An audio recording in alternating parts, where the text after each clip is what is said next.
Hello dear students, today in this video we are going to study the second lesson of our geography, endogenic movements. एंडोजेनिटी का meaning होता है, मतलब होता है अर्थ के सरफेस के नीचे होने वाला, the movements occurring beneath the surface of the अर्थ के सरफेस के नीचे होने वाले मूवमेंट्स. ओके, यहाँ पर देखो आपको कुछ न्यूज़पेपर का पार्ट्स दिए हुए हैं. नेपाल डिवास्टेटेड, नेपाल पूरा तबाह हो रहा है. Powerful earthquake rocks Nepal, nearly 1500 killed. News का हेडिंग है नेपाल में बहुत ही तेज अर्थक्वेक हुआ और नियरली करीब 1500 लोग मारे गए. काठमांडू 25 अप्रैल. A powerful earthquake measuring 7.9 on Richter scale struck Nepal today. Nearly 1500 people were killed and over 1000 people were injured in the disaster.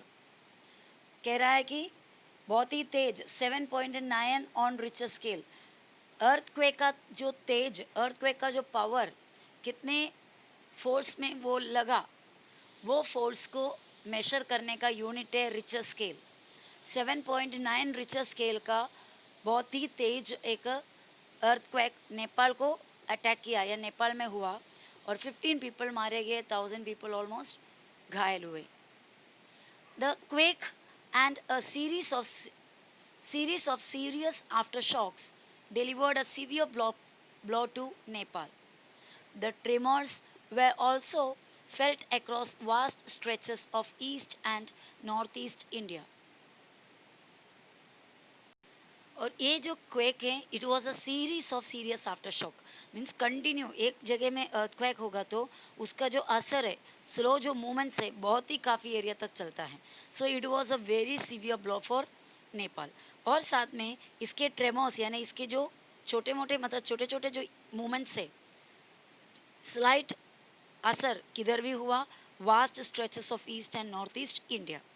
It was also felt in China, Bhutan and as far as Pakistan and Bangladesh. ये area में भी उसका असर हुआ. The earthquake with epicenter at Lamjung, around 80 kilometers northwest of Kathmandu, had its impact in several cities in Bihar, West Bengal and Uttar Pradesh. यहाँ पर एक word आपने देखा एपीसेंटर.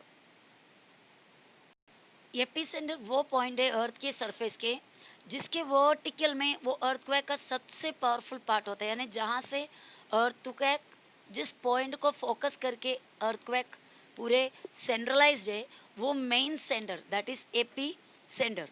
तो एपी सेंटर इस अर्थक्वेक का लामजंग नाम का जगह था. वहाँ से करीब 80 किलोमीटर दूर के जितने भी एरियाज है, काठमांडू के नॉर्थ वेस्ट साइड इवन कुछ एरिया बिहार, वेस्ट बंगाल, उत्तर प्रदेश के, यहाँ पर भी इसका इम्पैक्ट यानी असर पड़ा. So it was a news. ऐसा बहुत सारे न्यूज़ आपने सुना होगा अर्थक्वेक के बारे में.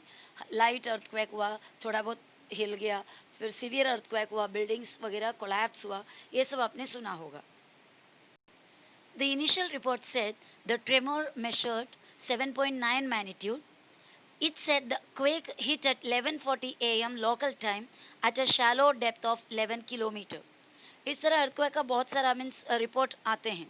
जैसे स्टार्टिंग का रिपोर्ट कहता है कि 7.9 मैग्नीट्यूड का मीन्स रिचर स्केल, अर्थक्वेक का जो मैग्नीट्यूड मेजर, अर्थक्वेक का जो लेवल है वो मेजर करने का यूनिट रिचर स्केल पहले 7.9 था. और ये भी कह रहा है कि 11:40 a.m. मॉर्निंग टाइम में, local time means the time of Nepal, वहाँ पर वो टाइम पे हुआ था.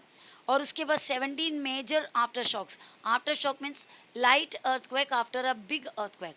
एक बड़ा अर्थक्वेक के बाद छोटे छोटे उससे रिलेटेड और भी आगे जुड़े हुए एरिया में फिर से कंटिन्यूस चेन ऑफ अर्थक्वेक्स होते हैं. लेकिन स्टार्टिंग में जो हो गया हुआ वो बहुत ही सीवियर होगा.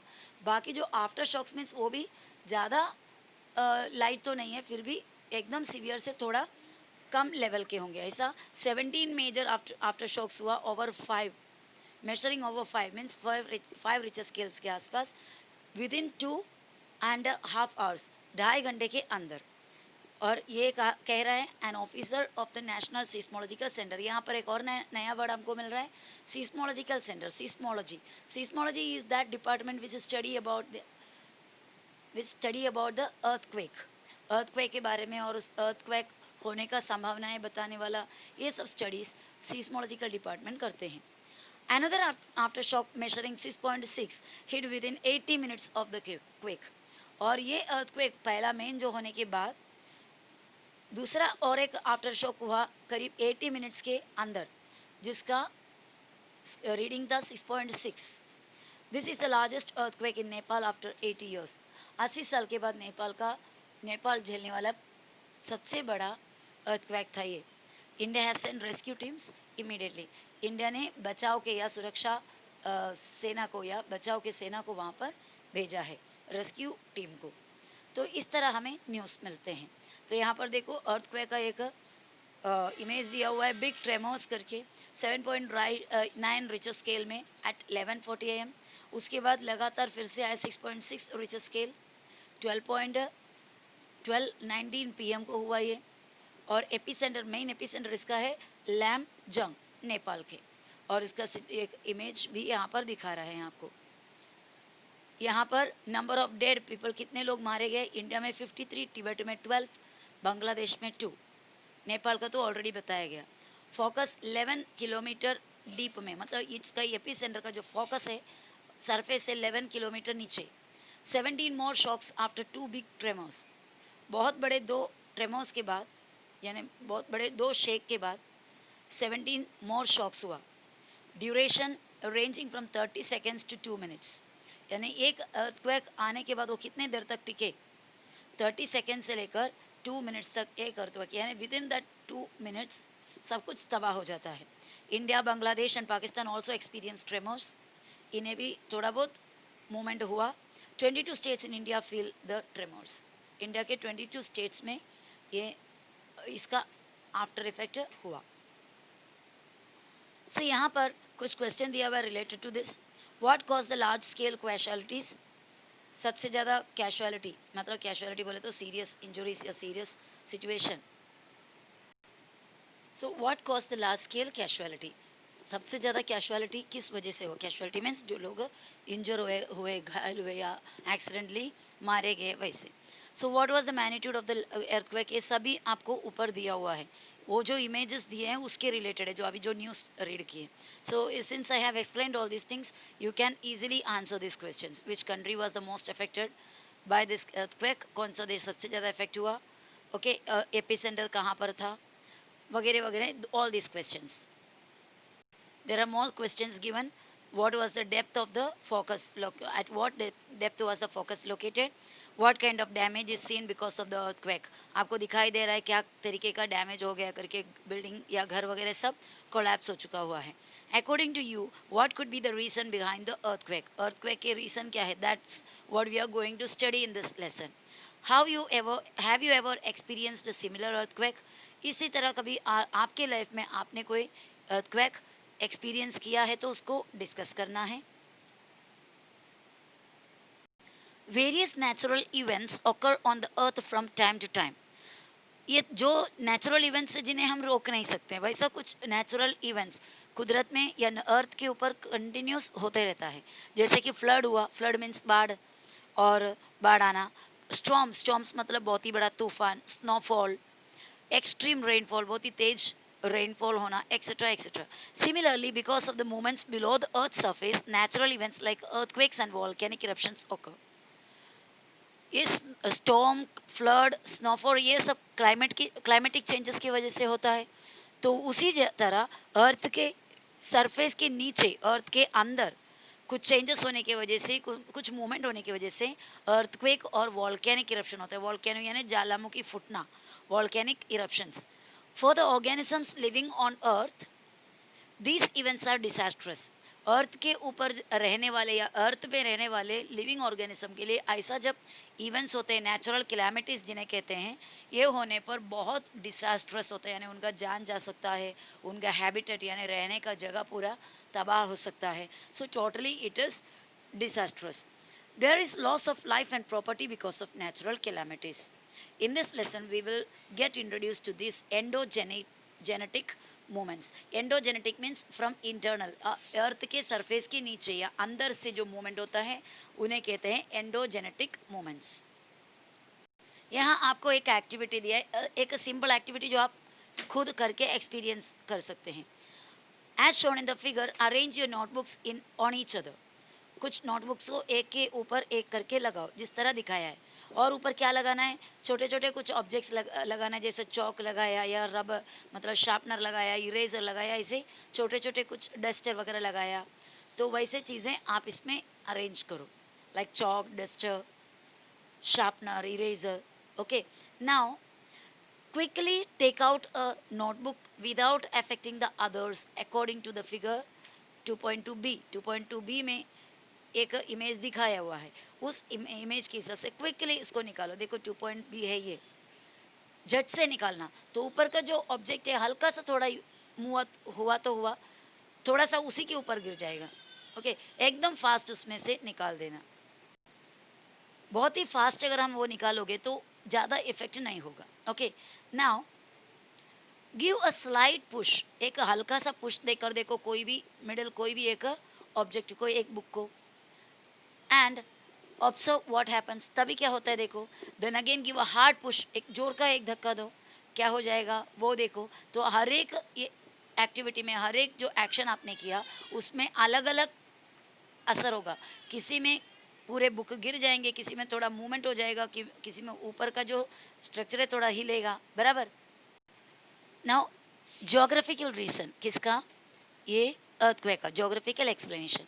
Earthquakes and volcanoes occur because of instability in the interior of the earth. This instability is created due to the movements occurring in earth's interior. earthquake होता है, volcano फूटता है, ये सब एक्चुअली अर्थ के अंदर. हम सब रहते हैं अर्थ के ऊपर. अर्थ के अंदर मीन्स आप समझो मिट्टी है तो उसके और deep inside in the centre. आप ऑलरेडी स्टडी किया है कि अर्थ के अंदर डीपली डीपली जाओगे तो central part, the core of the अर्थ. और उसके बाद आपने ये सीखा कि ज़्यादा डीप इनसाइड में जाओगे तो अर्थ के अंदर बहुत ही हीट होता है. लावा मतलब मॉल्टन रॉक्स होता है, बहुत ही गर्म पत्थरों का मतलब पत्थर वगैरह पिघल कर ऑलमोस्ट एक सेमी लिक्विड फॉर्म में अर्थ के अंदर है. तो जिस तरह सन के करीब जाओगे तो जितना हीट होता है, उसी तरह अर्थ के डीप इनसाइड में जाओगे तो उतना ही हीट होता है. तो ये हीट के वजह से अंदर का जो मॉल्टन मटेरियल के वजह से अगर लिक्विड सरफेस किधर भी हो, आप इमेजिन कर सकते हो, या सेमी लिक्विड सब्जेक्ट सरफेस किधर भी हो, या सिचुएशन जहाँ पर भी हो, वो हमेशा मूव होने का टेंडेंसी दिखाते हैं. अगर सॉलिड पार्ट सिर्फ है तो इतना मूव नहीं होता, लेकिन लिक्विड या सेमी लिक्विड पार्ट जहाँ पर भी हो, जब मौका मिलेगा तो क्या होता है, वो हल्का सा मूवमेंट दिखाते हैं. इसी तरह अर्थ के अंदर का भी जो लिक्विड, सेमी लिक्विड, ऐसा जो फॉर्म अलग अलग होता है, इस वजह से कोई एरिया में प्रेशर कभी बढ़ जाता है तो कोई एरिया में प्रेशर कम हो जाता है. तो इस वजह से अर्थ के नीचे का जो हिस्सा है, अलग अलग लेयर में क्या होता है, मूवमेंट हो जाता है. ये मूवमेंट के वजह से अर्थक्वेक और वॉल्केनोस होता है. Generally the movements in the earth's interior occur in the upper layer of mantle. Earth का डिफरेंट लेयर्स के बारे में आपने ऑलरेडी स्टडी किया है. चलो let's have a glance about it. उसके बारे में जरा एक झलक हम देखते हैं. ये देखो, यहाँ पर मैंने अर्थ का इंटीरियर पार्ट का एक स्ट्रक्चर आपको दिया है. सेंटर में आप देखो तो that is the inner core. ये सॉलिड रहता है, लेकिन उसके बाद जो येलोइश कलर का ये दिखाया हुआ ये जो एरिया है, that is the outer core. ये लिक्विड फॉर्म में होता है. ये बहुत ही पिघले हुए या गर्म होकर लिक्विड फॉर्म में हो गया हुआ आयरन, निकल वगैरह इसके अंदर है, ये जो आउटर कोर में. और उसके ऊपर का जो लेयर है दैट इज़ द मैंटल. और सबसे ऊपर जो है that is the crust.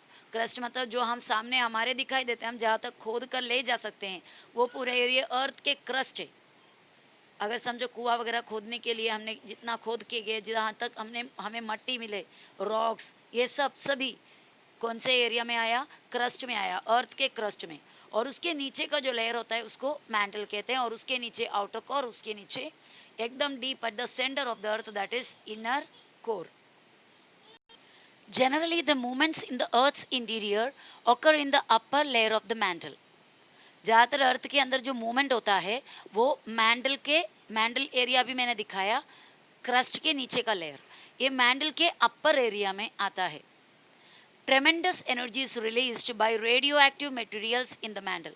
Mendel जो बने हुए हैं, मैंडल के अंदर रेडियो एक्टिव मटेरियल्स है। रेडियो एक्टिव मटेरियल मीन्स वो एलिमेंट या वो मटेरियल जिसके अंदर से कंटिन्यूस अल्फा बीटा गामा इस तरह डिफरेंट काइंड्स ऑफ रेडिएशंस निकलते रहता है। तो ये रेडिएशन जब होता है तो बहुत ही high quantity, we can not even imagine that much, tremendous means बहुत ज़्यादा quantity of energy is created. ये एनर्जी जब मैंडल के सरफेस में क्रिएट होता है तो ये एनर्जी एक वेव जैसा ट्रैवल करते हैं यहाँ वहाँ, one place to another. These energy waves travel from one place to another. Due to such a flow of energy, instability is caused in the mantle. ऐसा जब एनर्जी एक तरफ से दूसरा जगह जाते हैं या ट्रैवल करते हैं यहाँ वहाँ, तो मैंडल के जो लेयर्स है या मैंडल के अंदर इंस्टेबिलिटी होता है। Mantle is in the, mantle जो है सॉलिड फॉर्म में ही है लेकिन उसमें इंस्टेबिलिटी हो जाता है। The movements are classified on the basis of the velocity. और ये इंस्टेबिलिटी की वजह से, what do mean by instability, यानी स्टेबल नहीं है, सभी जगह का सिचुएशन एक जैसा नहीं रहेगा, कुछ कम ज़्यादा, मतलब प्रेशर बढ़ गया प्रेशर कम हो गया ऐसा हो जाता है। तो ये मूवमेंट्स को क्लासीफाई किया हुआ है, डिफरेंट पार्ट में डाला हुआ है on the basis of the velocity. Velocity के हिसाब से, कम वेलोसिटी मीन्स स्पीड, स्पीड कम वाला, स्पीड थोड़ा ज़्यादा वाला, ऐसा इसको क्लासीफाई किया हुआ है। डायरेक्शन, किस डायरेक्शन में ये मूवमेंट होता है, and the land forms they produce, यानी ये मूवमेंट की वजह से कौन से टाइप ऑफ लैंड फॉर्म बनता है, यानी कोई माउंटेन बनता है क्या, कोई प्लेटोस बनता है क्या, किस तरीके से अर्थ के सरफेस को ये डिफरेंट शेप में चेंज करता है, ये इस हिसाब से ये मूवमेंट्स को अलग अलग क्लासीफाई किया हुआ है। देखो यहाँ पर क्लासिफिकेशन आपको एक टेबल में चार्ट में दिए हुए हैं। बेसिस ऑफ क्लासिफिकेशन, वेलोसिटी के बेस पे कैसा क्लासीफाई किया हुआ है। स्लो मूवमेंट, स्पीड कम वाला, ऑकरिंग कंटिन्यूसली, हमेशा होते रहता है। Formation of mountains and continents, slow movements, formation of mountains and continents, ये स्लोली मूवमेंट होते रहता है। और इसका नतीजा ये है कि बहुत टाइम के बाद, यानी एक दो दिन की या एक दो साल के बाद की बात नहीं है, थाउजेंड्स ऑफ ईयर्स के अंदर क्या हो जाएगा, मूवमेंट्स और कॉन्टिनेंट्स इसके वजह से बने। और दूसरा सडन मूवमेंट्स, मतलब वेलोसिटी जिसका फास्ट है, बहुत ही जल्दी आकर चला जाने वाला, ऐसा मूवमेंट्स होते हैं। In the form of event, बहुत बहुत बड़ा हादसा हो जाता है, लाइक अर्थक्वेक और वॉल्केनो। डायरेक्शन, डायरेक्शन के हिसाब से भी मूवमेंट को डिफरेंट तरीके से क्लासीफाई किया हुआ है। एक हॉरिजॉन्टल मूवमेंट है, दूसरा अपवर्ड मूवमेंट और तीसरा डाउनवर्ड मूवमेंट। इसको एक्सप्लेनेशन की जरूरत नहीं है। हॉरिजॉन्टल मतलब आप जानते हैं, हॉरिजॉन्टल यानी फ्रॉम लेफ्ट टू राइट वैसा, और अपवर्ड और डाउनवर्ड। लैंड फॉर्म्स इससे क्या क्या बनते हैं, कॉन्टिनेंट बिल्डिंग, मतलब जो मूवमेंट की वजह से कॉन्टिनेंट बन गया, वो मूवमेंट को continent building, creating continents, plateaus and high land, जिसके वजह से कॉन्टिनेंट, प्लेटो, बड़े बड़े ऊंचे जगह वगैरह बन जाते हैं। और दूसरा एक लैंडफॉर्म है जो, मतलब दूसरा एक मूवमेंट है जो लैंडफॉर्म बनने के हिसाब से क्लासीफाई किया हुआ है, माउंटेन बिल्डिंग मूवमेंट, यानी जिस मूवमेंट की वजह से काफ़ी सालों के बाद क्या हो जाएगा, माउंटेन बन जाता है, जैसे फोल्ड माउंटेन या फॉल्टिंग वगैरह वगैरह। ओके, फोल्डिंग और फॉल्टिंग, ये दोनों दो changes in the surface of the earth that will see in the same lesson now. Slow movement. The effect of slow movement can be seen in the form of formation of mountains and continents on the earth's crust. This can be explained as follows. So ये जो slow movement है, इतना जल्दी से हमें दिखाई नहीं देता या इतना असर नहीं पड़ता, लेकिन इसका असर सालों साल में स्लोली इतना स्लोली कि we can not even dictate it. लेकिन बहुत सालों में, हज़ारों हज़ारों साल में ये मूवमेंट की वजह से माउंटेन्स वगैरह बने हुए हैं, कॉन्टिनेंट्स बने हुए हैं। अर्थ के ऊपर अभी आप जानते हैं 7 कॉन्टिनेंट्स है। ये सभी कॉन्टिनेंट क्या होता है, अर्थ के ऊपर जो ज़मीन है, लैंड पार्ट है, वो बड़े बड़े लैंड पार्ट को 7 डिफरेंट सेक्शन में डिवाइड किया हुआ है, जैसे Asia, south America, north America, Europe, Africa वगैरह वगैरह। तो इन्हें कॉन्टिनेंट कहते हैं। ये कॉन्टिनेंट सब इस तरह का अर्थ के स्लो मूवमेंट से बने हुए हैं। और इसको एक्सप्लेनेशन यहाँ पर दिया हुआ है, देखिए। इफेक्ट, प्रेशर और टेंशन। टेंशन मतलब यहाँ पर खिंचाव या कोई चीज़ों पे हम, अभी समझो एक रबर बैंड उठा के आप दोनों तरफ खींच रहे हैं, so we are creating tension there. So effect, the direction of wave movement, wave movement का डायरेक्शन के हिसाब से उस पर असर होता है। यहाँ पर आप इसमें ये टेबल में आप देख सकते हैं जो पहले वाला है, यहाँ ये जो टेबल में दिया हुआ आप देख सकते हैं, देखो इफेक्ट की the direction of wave movement का डायरेक्शंस कैसे कैसे हो सकता है। देखो wave moving towards each other, waves दोनों तरफ से, यानी यहाँ से इस तरफ, सॉरी यहाँ से देखो राइट साइड में, यहाँ से लेफ्ट साइड में, तो ये वेव्स यहाँ ऑपोजिट डायरेक्शन में, मतलब यहाँ से सेंटर में, यहाँ से भी उसी जगह में, एक जगह में दोनों तरफ से प्रेशर आ रहा है, तो मतलब वेव मूव हो रहा है। इस तरह वेव मूव होगा तो वहाँ पर क्या होगा, प्रेशर क्रिएट होगा। Just imagine that you are pressing a balloon from both the sides, keeping in the balloon in between your palms. आप अपने हथेलियों के बीच में एक बलून रखा फुगा हुआ और उसको दबा रहे दोनों साइड से, so you can feel the pressure created inside that balloon. यही सेम ऑलमोस्ट होता है जब दो वेव मूवमेंट ऑपोजिट डायरेक्शन से coming towards a single point, तो क्या होगा, वहाँ पर प्रेशर क्रिएट होगा। इन द सेम वे यहाँ पर दूसरा एक मूवमेंट दिया हुआ है, देखो wave movement moving away from each other, एक दूसरे के अगेंस्ट के डायरेक्शन में जा रहे हैं, एक दूसरे के अगेंस्ट डायरेक्शन में, इस तरह सेंटर की तरफ से बाहर की तरफ जा रहा है। तो यहाँ पर क्या होगा, यहाँ पर प्रेशर नहीं क्रिएट होता है, यहाँ पर जो फीलिंग क्रिएट होता है उसको कहते हैं टेंशन। यहाँ पर क्या होगा, टेंशन क्रिएट होगा। तो इसका असर क्या होगा, पहले वाला जो जब दोनों तरफ से एक पॉइंट में अगर प्रेशर आता है, प्रेशर क्रिएट होता है, तो यहाँ पर एक फॉल्ट बनता है। फॉल्ट यानी ज्योग्राफी में फॉल्ट का मतलब है ए ब्रोकन पार्ट, यानी अर्थ उतना वो लेयर के बीच में एक ब्रेक हो जाता है, ब्रोक मतलब टूट जाते हैं, तो इस तरह फॉल्ट क्रिएट होगा, एक नीचे धंस जाएगा और एक ऊपर की तरफ रह जाएगा। और यहाँ अगर टेंशन क्रिएट होता है तो फॉल्ट देखो इस तरह ऊपर की तरफ आ जाएगा, ये नीचे रह जाएगा, यानी इतना इस तरीके का चेंजेस हो सकता है। और इफेक्ट सॉफ्ट रॉक में, ये हार्ड रॉक की बात थी, हार्ड रॉक में इस तरह असर होगा अगर ऐसा मूवमेंट होगा, तो सॉफ्ट रॉक में क्या असर होगा, देखो इस तरह टेढ़े, मतलब अर्थ के जो मिट्टी का जो लेयर है इस तरह ऊपर नीचे हो जाएगा, एक फोल्डिंग हो जाएगा, और यहाँ पर क्या हो जाएगा, तुड़कर अर्थ के कुछ प्लेट्स, कुछ लेयर्स इस तरह सेपरेट हो जाएगा, फॉल्ट प्लेन। ओके, अभी यहाँ पर कुछ और एक्सपीरियंस करके देखने के लिए कुछ एक्टिविटी दी है आपको, देखो take a 30 centimetre long paper strip, एक 30 सेंटीमीटर का लॉन्ग एक पेपर का टुकड़ा लेना है। Place your hands on both the ends of the strip, दोनों एंड को आपके मतलब दोनों एंड पे आपको हाथ रखना है। चलो हम यहाँ पर इमेज देख लेते हैं पहले। सो यहाँ पर देखो एक पेपर स्ट्रिप रखा है, आप दोनों तरफ में हाथ लगाया, हाथ लगाने के बाद आप क्या करोगे, इसको कंप्रेस करना है। कंप्रेस करना देखो यहाँ पर दिया हुआ है, आपको दोनों तरफ से क्या करना है, उसको प्रेस करना है, दोनों तरफ से एक ही सेंटर की तरफ आप प्रेस करोगे तो क्या हो जाएगा, देखो इसका स्ट्रक्चर इस तरह हो जाएगा, बराबर, ये जो पेपर है इस तरह फोल्ड क्रिएट हो जाएगा। और दूसरा इसमें आपको वापस से और एक एग्जांपल बताते हैं, ये देखिए इसी तरह उसको रखो, रखने के बाद आप ऑपोजिट डायरेक्शन में, यानी यहाँ से और यहाँ से बाहर की तरफ खींचो, खींचने पर क्या होगा, कुछ टाइम के बाद वो वहाँ पर टेंशन क्रिएट होता है और इस तरह वो फट कर मिल जाता है। तो चलो हम ये वाला जो फोल्ड है इसके बारे में एक्सप्लेनेशन देखते हैं, geographical explanation. In the activity 1 the strip was moved by placing hands on both the sides, both the ends. The work performed on the strip at that time is called compression. Pressure was given on the center of the strip from both the ends. As a result, the strip moves and folds are formed. दोनों तरफ से pressure एक ही centre के area में आता है, तो इस वजह से क्या हो जाएगा, वहाँ पर एक फोल्ड क्रिएट होता है। Similarly, due to pressure on Earth's crust, movements are generated and faults are formed. इसी तरह अर्थ के भी सरफेस में या अर्थ के क्रस्ट में भी प्रेशर पड़ता है, दो एरिया का जो प्रेशर है एक ही एरिया में, मतलब दोनों एंड से एक सेंट्रलाइज्ड एरिया में अगर प्रेशर बढ़ जाता है तो in the same way there also folding is created. Now fold mountains, energy is transferred from the interior of the earth, ये आपने ऑलरेडी देखा था, अर्थ के इनर एरिया से एनर्जी ट्रांसफर होता है। Because of this energy waves and pressure working towards each other and in the horizontal direction the layers of soft rocks form folds. इसी तरह जो एनर्जी क्रिएट होता है, ये एनर्जी अगर दोनों तरफ से एक ही टुवर्ड्स ईच अदर, एक ही डायरेक्शन में, अगर सेंटर के डायरेक्शन में अगर एनर्जी लगा, एनर्जी का फोर्स लगा, एनर्जी का प्रेशर लगा, तो क्या होगा, अर्थ के लेयर में या सॉफ्ट रॉक में जो रॉक सॉफ्ट है, जल्दी जिस पे असर होता है, उस रॉक में ये प्रेशर का फ़र्क पड़ेगा, असर पड़ेगा और वहाँ पर वो रॉक का फोल्डिंग बन जाएगा।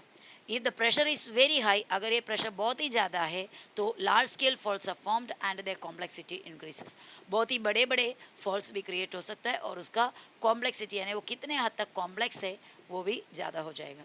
As a result the surface of the earth gets uplifted. इसके वजह से अर्थ का कोई कोई सरफेस ऊपर उठ जाते हैं, क्योंकि फोल्ड क्रिएट हो रहा है दोनों तरफ से, मतलब सेंटर की तरफ प्रेशर बढ़ रहा है तो फोल्ड बनेंगे। जब अर्थ की ये जो प्रेशर का क्वांटिटी बहुत ज़्यादा है तो ये फोल्ड का साइज भी बहुत ऊंचा होगा। तो इसके रिजल्ट की वजह से यानी इसकी वजह से अर्थ के सरफेस में बहुत ही ऊंचे ऊंचे फोल्ड क्रिएट हो जाता है and fold mountains are formed. इस तरह फोल्ड माउंटेन्स बनता है। Don't think that all this activities had happened या happens, all these activities happen in a single day or single month or single year. It takes many thousands and thousands of years, लाखों साल लग जाता है इस तरह एक fold mountain create होने के लिए।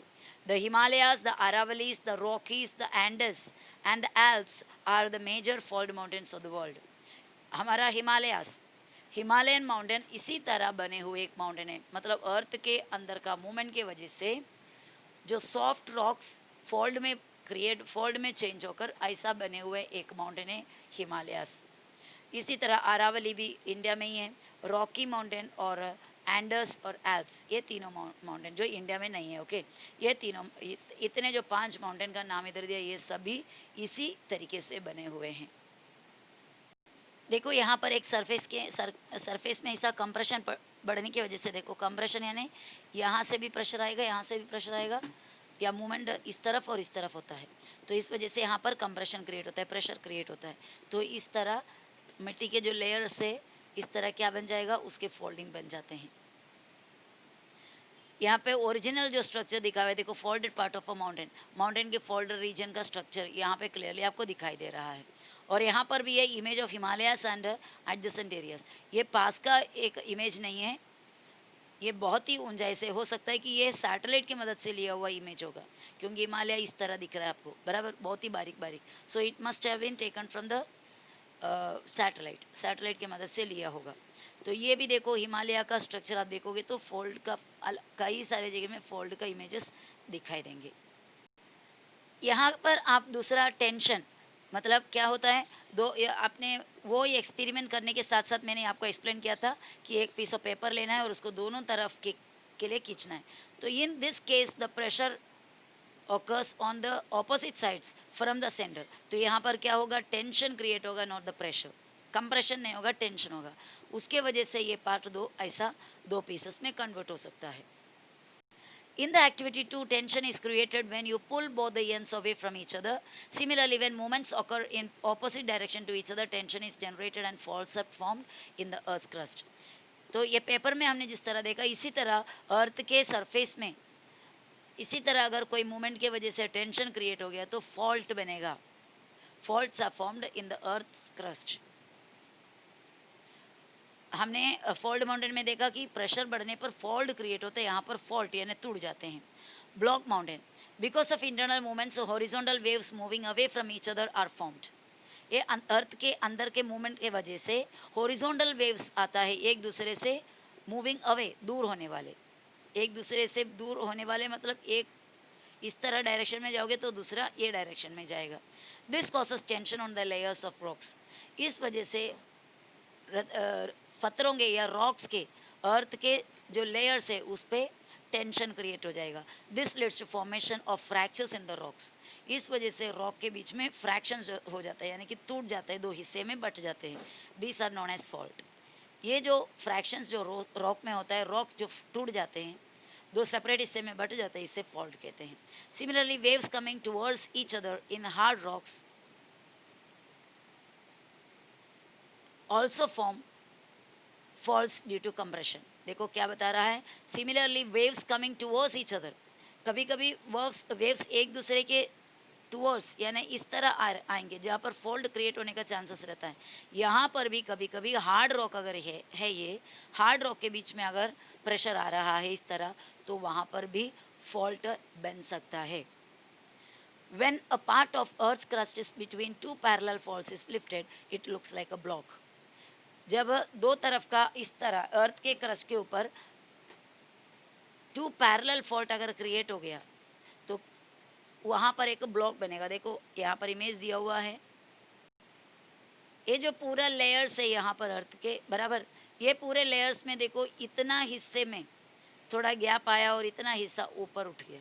तो उधर का ऊपर का स्ट्रक्चर आप देख सकते हो, यहाँ पर एक चढ़ान जैसा ऊपर आ गया हुआ है, बाकी प्लेनी रीजन है बराबर, ये और ये। तो इस तरह जो क्रिएट होता है दिस इज कॉल्ड फॉल्ट। ये जो फॉल्ट बनता है किसकी वजह से? इफेक्ट ऑफ टेंशन, टेंशन होने की वजह से। टेंशन मतलब मेंटल टेंशन नहीं है, एक लेयर में ऑपोजिट डायरेक्शन में फ्रॉम द सेंटर, सेंटर के तरफ, सेंटर के एरिया से ऑपोजिट डायरेक्शन में जब खिंचाव होता है, पुलिंग आउट होता है, तो सेंट्रल रीजन में टेंशन बढ़ता है और इस टेंशन से ऐसा फॉल्ट क्रिएट हो सकता है।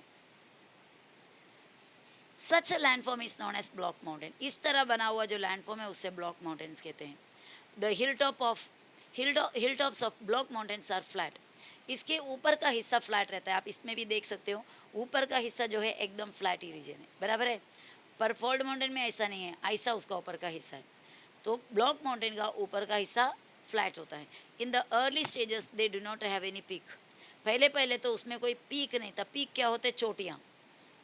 जैसे हिमालय के ऊपर का एक चोटी है माउंट एवरेस्ट, तो पहले पहले स्टार्टिंग में अर्ली स्टेजेस में इसके ऊपर पीक्स नहीं था। देयर स्लोप्स आर स्टीप, उसके स्लोप एकदम स्टीप था। स्टीप मतलब क्या होता है? देखो ये ऊंचाई कोई जगह है तो ऐसा अगर उतार आ रहा है तो ये जनरल स्लोप है।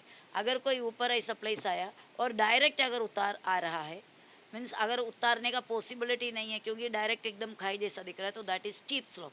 और एकदम टेढ़े होकर हम उतर सकते, चढ़ सकते, ऐसा सिचुएशन है तो हम उसे कहते हैं स्टीप, सॉरी जनरल स्लोप।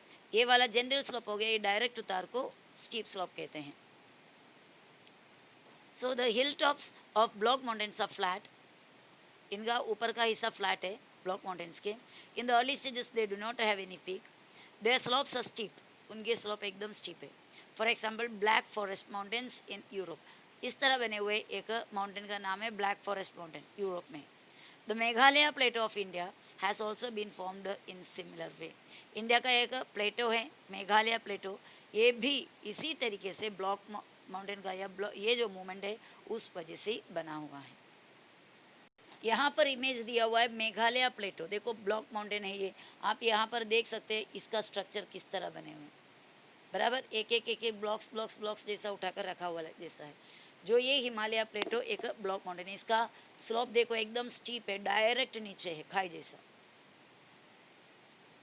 सो बच्चों इसके बाकी जो नेक्स्ट पार्ट है we will see in the next video. Okay, so ध्यान से रीड करके इसको मैक्सिमम समझने का कोशिश कीजिए। बाय।